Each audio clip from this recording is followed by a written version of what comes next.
Assalamualaikum warahmatullahi wabarakatuh. Salam sejahtera bagi kita semua. Kembali lagi berjumpa dengan kami di NI Channel.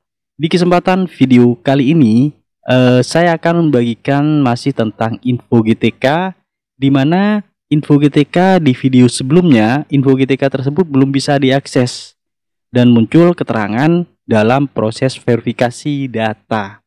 Nah, untuk kali ini saya mencoba membukanya per tanggal 15 bulan 9 tahun 2024. Info GTK sudah bisa dibuka. Sudah muncul halaman loginnya ketika kita membuka laman atau website info.gtk.kemdikbud.go.id seperti ini. Nah, di sini saya akan melakukan pengecekan. Saya akan mencoba untuk login ke dalam info GTK ini. Apakah status di info GTK-nya nanti sudah valid atau bagaimana? Di sini saya akan mencobanya. Namun sebelum saya lanjut, seperti biasa bagi teman-teman yang baru menemukan channel ini, jangan lupa di subscribe dan menyalakan lonceng notifikasinya, supaya nanti teman-teman tidak ketinggalan informasi terbaru dari channel ini. Oke, lanjut berikut ini.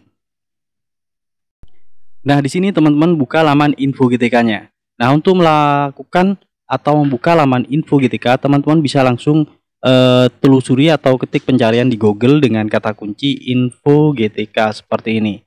Kemudian teman-teman enter. Nanti di hasil pencarian Google itu ada di paling atas, yaitu info GTK seperti ini, info GTK 2023.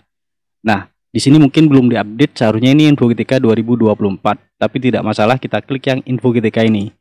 Atau juga bisa teman-teman langsung ketikkan laman info.gtk.kemdikbud.go.id seperti ini, sama. Kemudian di sini sudah muncul info GTK-nya, halaman login untuk kita masuk ke info GTK-nya seperti itu.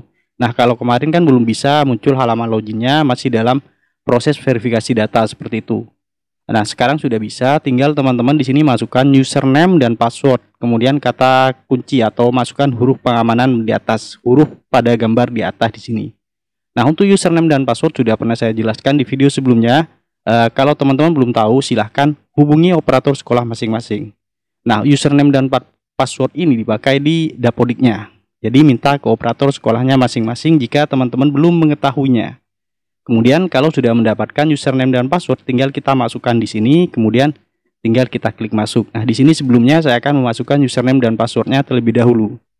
Nah, di sini saya sudah memasukkan username dan password, kemudian huruf yang ada tertera di sini saya ketikkan ulang di sini. Kemudian kalau sudah, kita klik masuk seperti ini. Nah, di sini masih berproses atau masih login atau masih loading, kita tunggu saja terlebih dahulu. Nah, di sini sudah berhasil masuk ke halaman info GTK-nya setelah kita memasukkan username dan passwordnya. Di sini di info GTK-nya sudah muncul.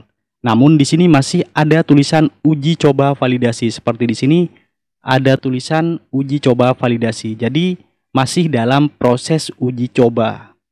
Meskipun dalam proses uji coba, yang kita perhatikan di info GTK ini adalah di bagian jamnya, di bagian jam linearnya. Ini berguna bagi guru penerima tunjangan profesi. Karena seperti yang saya jelaskan di video sebelumnya, untuk menerima tunjangan profesi guru, supaya tunjangan profesinya itu cair, syaratnya itu adalah minimal mengajar 24 jam per minggu. Jadi di sini kita cek jumlah jamnya. Kalau sudah mencapai 24 jam per minggu, otomatis itu sudah cukup dan nanti akan valid di info GTK-nya. Kalau sudah valid, otomatis tunjangan profesinya akan cair. Kalau belum valid, tidak mencapai 24 jam per minggu, ya tidak akan cair tunjangan profesinya. Nah, seperti itu kira-kira. Nah, di sini saya akan cek di bagian ini dulu, di bagian jumlah jam mengajar itu ada di beban mengajar. Di sini di beban mengajar sudah tertera 24 jam per minggu. Di sini full jumlah mengajarnya 24 jam per minggu. Kalaupun ada tugas tambahan, itu biasanya misalkan mengajarnya 12, untuk mencapai 24 jam kita menambahkan tugas tambahan. Tugas tambahan misalkan kepala laboratorium itu kan diakui 12 jam, misalkan lagi kepala perpustakaan ataupun yang lainnya. Jadi kalau belum mencapai 24 jam, misalkan jumlah jam mengajarnya 12 jam, untuk mencapai 24 jamnya itu ditambahkan dengan tugas tambahan seperti itu. Nah, di sini sudah jelas sudah mencapai 24 jam per minggu, itu total jam linearnya. Kalau seperti ini insya Allah nanti akan valid. Namun untuk saat ini InfoGTK masih dalam proses uji coba validasi. Kita tunggu saja lagi InfoGTK ini setelah proses validasi ini selesai, setelah tulisan uji coba ini selesai, cek kembali apakah sudah valid atau belum. Untuk saat ini saya rasa semuanya masih belum valid. Di status validasi tidak valid. Kemudian keterangannya sedang menunggu validasi dengan kode 1, menunggu hasil proses validasi. Saya rasa untuk saat ini semuanya pasti seperti ini. Seperti tahun-tahun sebelumnya. Kalau dalam proses uji coba validasi semuanya tidak akan valid, kemudian ada proses lagi nanti setelah beberapa hari atau beberapa minggu, mungkin kita tunggu saja apakah uji coba validasinya ini sudah selesai, nanti akan berubah menjadi valid seperti itu. Jadi untuk sementara kita cek semua yang ada di InfoGTK. Dari NUPTK, kelulusan sertifikasi kita cek, kemudian status kepegawaiannya juga kita cek apakah ada yang keliru atau tidak. Kalau memang ada yang keliru di bagian InfoGTK ini, segera hubungi operator sekolah masing-masing untuk melakukan perbaikan. Nah, di sini kita cek semua. Di bagian validitas data, usia, kemudian kelengkapan data di sini sudah lengkap. Kemudian catatan masalah, di sini ada keterangannya dalam proses verifikasi data. Di sini masih tidak valid. Kemudian sedang proses validasi, menunggu hasil proses validasi. Di sini ada keterangannya di catatan masalahnya. Jadi sedang proses validasi, menunggu hasil proses validasi. Jadi kita tunggu proses validasinya. Kemudian keaktifan di sini statusnya sudah valid, usia valid, kelengkapan data valid. Kemudian kita cek lagi dari atas, saya ulangi, di NUPTK sudah valid. Kelulusan sertifikasi juga valid, kemudian di kepegawaian statusnya masih kuning. Ini perlu perbaiki nih. Mungkin ada yang keliru atau seperti apa. Kita perbaiki. Kalau kita tidak paham silahkan hubungi operator sekolahnya masing-masing. Kemudian di beban mengajar di sini sudah valid.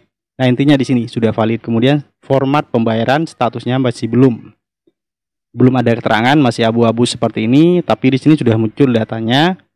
Kemudian validitas data di sini valid, statusnya belum ada kepegawaian dan seterusnya.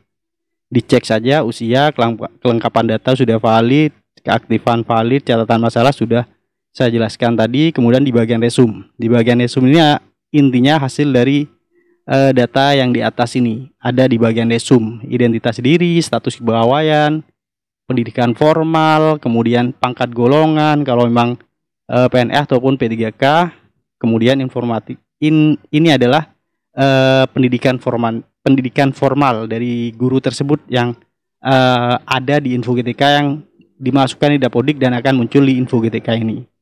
Kemudian beban mengajarnya sudah sesuai, sudah mencapai 24 jam, kemudian tempat mengajar juga sudah ada, sekolah induk juga ada, dan di tunjangan ini adalah masih yang lama ini, periode Januari Juni ini kan sudah. Untuk periode Juli Desember ini belum muncul karena masih proses validasi data. Di lain-lain di rombongan belajar di sini sudah kita lihat masih dalam status uji coba. Pastikan di rombongan belajar ini jumlah jam mengajarnya itu linear. Misalkan di Dapodik ini kurikulum dan ini linear atau tidak. Ini sudah linear semua sesuai. Kemudian kalau dia adalah ASN silakan cek datanya di sini. Kalau tidak sesuai silakan update datanya. Update data ASN kalau memang ASN. Di verbal ijazah ini sebelumnya sudah. Nah, seperti itu. Untuk InfoGTK kali ini saya ambil kesimpulan statusnya masih belum valid semua. Karena di sini keterangannya adalah sedang proses validasi, menunggu hasil proses validasi. Jadi semuanya tidak akan valid karena statusnya masih uji coba validasi. Tapi meskipun statusnya uji coba validasi, teman-teman cek datanya di InfoGTK ini. Karena takut ada yang keliru di bagian InfoGTK ini, silakan hubungi operator sekolah. Kalau untuk masalah valid tidak valid semuanya pasti belum valid. Tapi cek kelengkapan datanya terlebih dahulu di InfoGTK-nya. Terutama di bagian jam mengajar. Di sini jam mengajar pasti sudah muncul. Di bagian beban mengajar pastikan sudah 24 jam. Kalau belum mencapai 24 jam dan memang sudah seharusnya mendapat 24 jam, silakan hubungi operator sekolah masing-masing. Nah, demikian yang bisa saya sampaikan untuk kesempatan kali ini tentang info GTK sudah bisa diakses dan statusnya masih dalam uji coba. Semoga apa yang saya sampaikan ini bisa bermanfaat bagi kita semua. Jangan lupa untuk terus mendukung channel ini dengan cara like, comment, share, dan subscribe. Terima kasih. Wassalamualaikum warahmatullahi wabarakatuh.